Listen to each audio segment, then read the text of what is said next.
पुणी देखा वृष राशि 3-2 4-2 5-2 वृष राशि भाई भाई मानकर शुक्र महाग्रह कि फल देवे ना 9/6/2026 रु 4/7/2026 पर्यंत शुक्र महाग्रह बर्तमान कर्कट राशि अवस्थान करेंगे।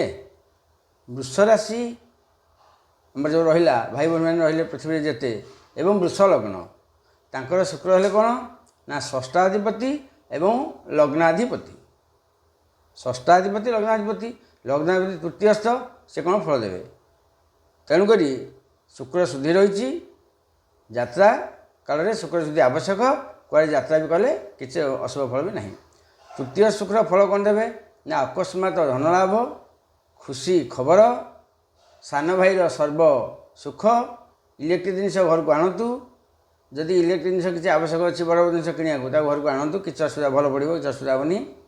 शुक्र विशेषकर वृष राशि की बहुत शुभ फल देवे किसी असुविधा नहीं।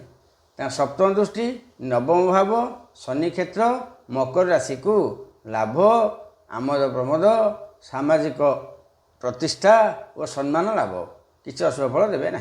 वृष राशि की शुक्र कहना वृष राशि वृष लग्नर शुक्र होती मेन तेणुक शुक्र लग्नाधिपति षष्ठाधिपति चतुर्थस्थ रहिले ये तृतीयस्थ रहिले बहुत शुभ फल देवे। शुक्र अन्य नाम भृगुज दैत्य मंत्री दैत्याध्यक्ष पुरोहित उषना भार्गव कवि दैत्य